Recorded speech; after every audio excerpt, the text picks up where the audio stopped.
Hi guys, how are you? I am all shimmery today because it is my birthday. Isn't that exciting? Even in hiding, 55 found me. I tried. Anyway, it's just a number, right? Yeah. So yeah, I wanted to take the opportunity to dress up a little bit today. And there are some lovely flowers that the York family brought to me, and I'm very excited. And more flowers around that other people, you know, have had delivered, and I'm really very grateful. It makes me feel special. So thank you, everybody. I hope you guys are well. This is day 33 in isolation for me.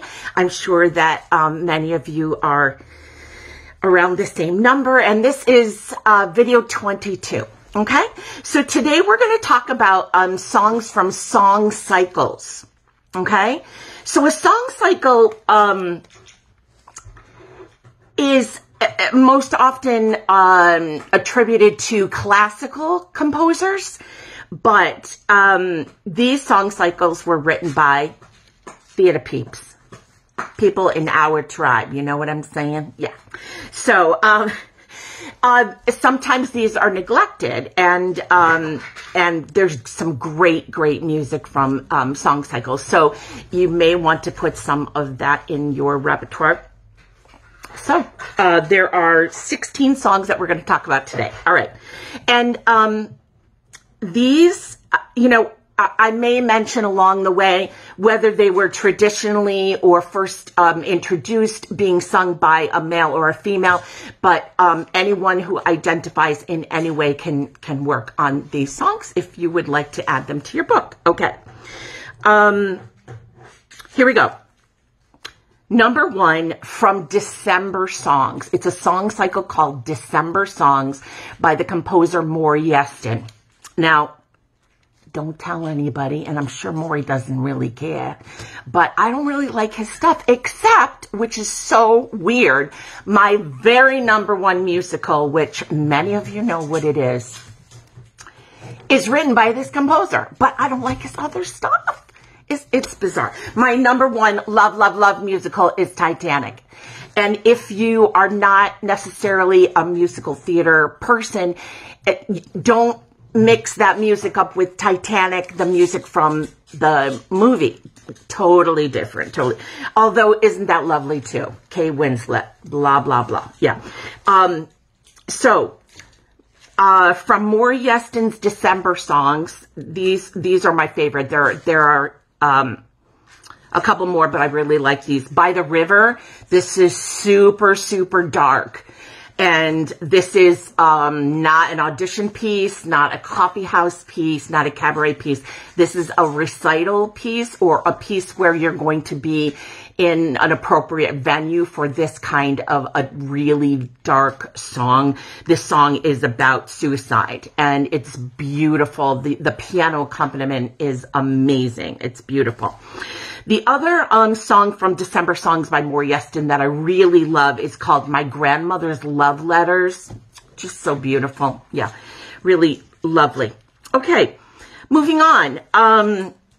There is a song cycle called the Alphabet City Cycle, and that is by Georgia Stitt, who is Jason Robert Brown's wife. And the lyrics for that song cycle, the Alphabet City song cycle, were written by Marcy Heisler of Goldrick and Heisler. They usually work together, but Marcy worked with Georgia on these pieces. So my favorite 2 from this cycle are The Wanting of You and Almost Everything I Need. And this cycle is written with beautiful string parts to it. So if you're going to do something, a recital or a performance where you could have a string player in with you, oh, go ahead and do it, because we don't always get to, you know, sing that way. And it's like a chamber music kind of thing, which, you know, I was trained classically, so that, you know, there are a lot of things I miss about classical music, and that certainly is one of them, having strings on stage with you. So yeah, you can certainly, as a musical theater person, take advantage of those kinds of things. Okay.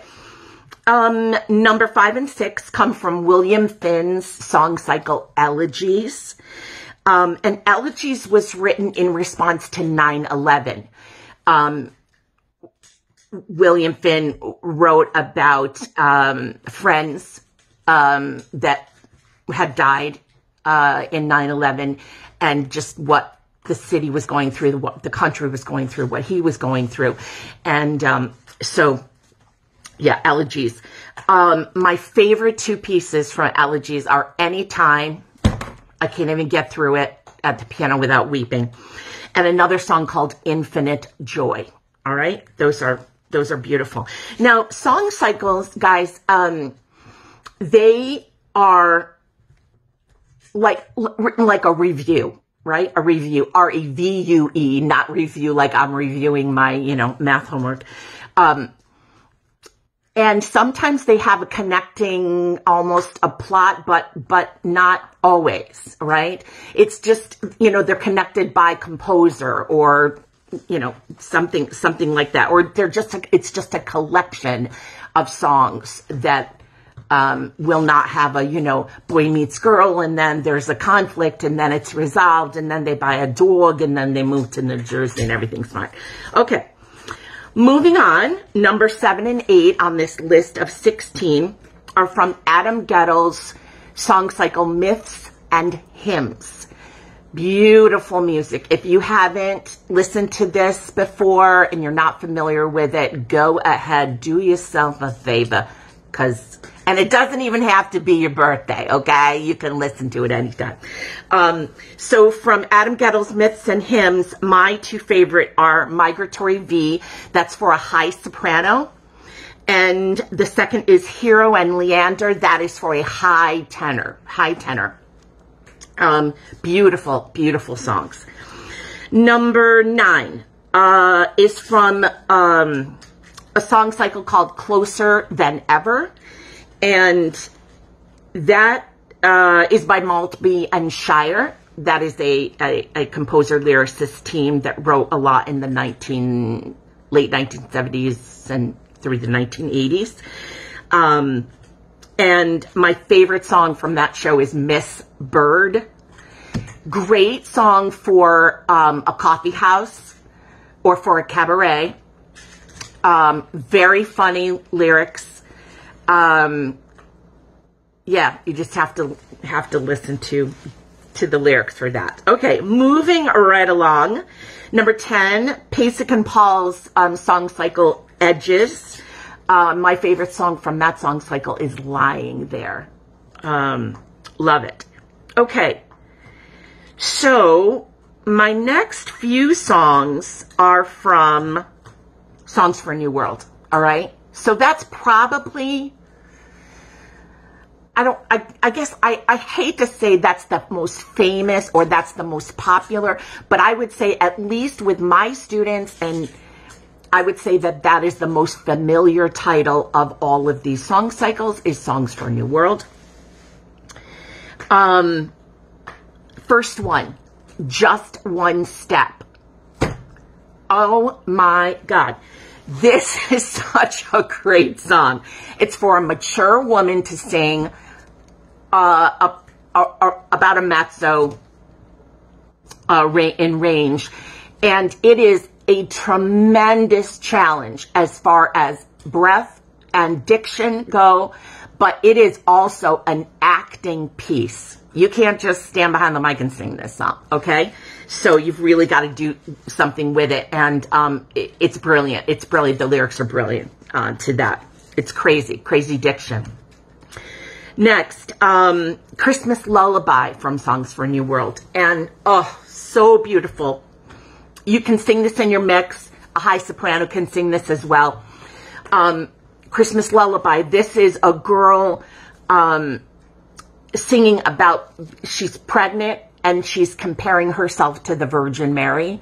And I have sung this song quite a number of times, actually, in a Christmas sacred setting, like in a church service. So, you know, sometimes on these Building Your Book series, we've talked about things that are appropriate to take into church services, because a lot of us, we got to pay the rent. So we do church gigs, you know, we do funerals, we do weddings, and we sing just for regular services. So sometimes if I've had something that I've sent with a student into a performance like that, or I've done myself, I'm trying to mention that so that you can kind of notate that for yourself as well. Okay? All right, moving on. Oh my God, I love this song. Flag Maker 1775. This is also from Songs for a New World.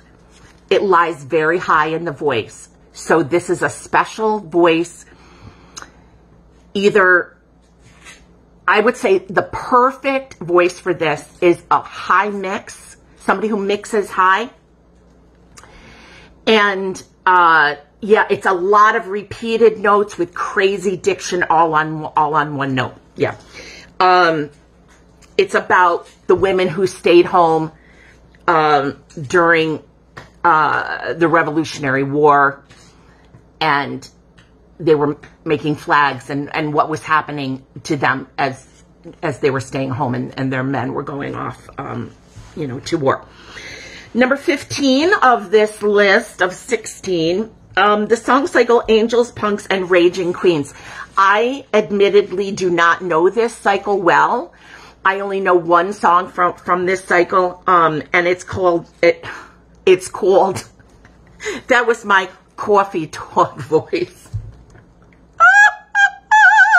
And if you're older, you'll know what I mean by that, because that was an SNL thing for a long time. Coffee talk. Anyway, I'm sorry. I'm going to start that one again. Number 15, Angels, Punks, and Raging Queens, the song cycle. I'm not that familiar with it. The only song I know is I'm Holding On to You. It's done as an ensemble number, duet into ensemble, but you certainly could do this as a solo. And this song cycle was written in response to the AIDS epidemic. And I think it was originally called The Quilt, because if you don't know what the quilt symbolizes, then you can read up on that, because younger students may not know about the very famous quilt in Washington, D.C. during the 1980s. And I'm sure there are other great songs from that cycle. I just am not that familiar with that cycle, okay? So shame on me! Anyway, but speaking of song cycles, in response to, we talked about William Finn's song cycle, Elegies, which was in response to 9/11, and then Angels, Punks, and Raging Queens was written in response to the AIDS epidemic. Ask yourself this question. Don't you think there are composers sitting home right now writing songs, entire song cycles, entire musicals about this pandemic? You bet your tookus they are. Yes. So we'll see. We'll see theatrically what the response is, musically what the response is to this huge, tremendous change in our lives. Theater is a reflection of reality. It's a reflection of the human condition. And if this isn't, a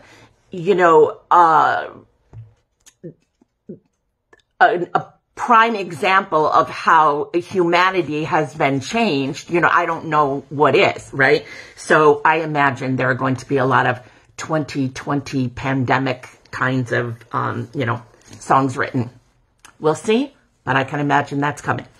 All right, and number 16, this song is called The Mountains, and it's traditionally sung by a guy, and he's talking about wanting to quit college and go and travel and see the world. I'm not that familiar with this song cycle either. It's called Awkward. a song cycle. And it's by a composer, Spencer Roeblen, Robelen. And I'm just getting to know his music. So he's written a few song cycles. He's also written some orchestral things.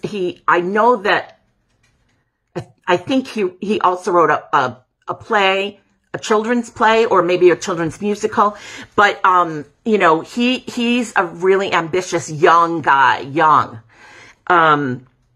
so yeah, I know that he went to Frost, which is the music school at the University of Miami.